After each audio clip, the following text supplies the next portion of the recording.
यहाँ देखन को आए रघुराई सुंदरी हो मिया देखन को आए रघुराई। अरे केथुवन के चारी खंभे गड़े हैं, अरे केथुवन मारो छवाई सुंदरी हो मिया देखन को आए रघुराई सुंदर हो मिया देखन को आए रघुरा।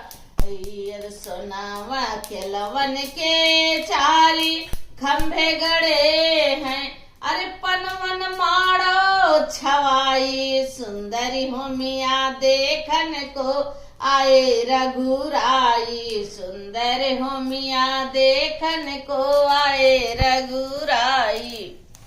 हो गया हवन?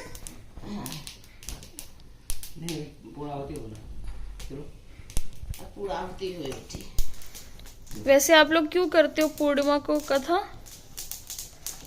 पूर्णिमा, अमावस्या, संक्रांति को कथा सुनना चाहिए। श्री सत्यनारायण भगवान का, विष्णु भगवान का कथा सुननी चाहिए। वैसे चाहे जिस दिन आपकी इच्छा हो चाहे दिन सुन, लेकिन पूर्णिमा, अमावस्या, संक्रांति को विशेष पर्वों पर कथा सुननी चाहिए। तो लेकिन आप लोग तो हर पूर्णिमा को सुनते हो। हम लोग हर पूर्णिमा को कथा सुनते हैं। श्री सत्यनारायण भगवान का ठाकुर जी की कृपा है। ठाकुर जी की कृपा से कि रिटायर हो गए हो तो सोच रहे हो और कोई काम नहीं है कर भाई ऐसा नहीं है, हमेशा सुनते हैं। अब पूर्णाहुति होने जा रही है। कृपा होती तभी सुन पाते, नहीं तो कोई नहीं सुन पाता। पूर्णाहुति होने जा रही है। अब आप खड़े जजमान खड़े हो जाइए।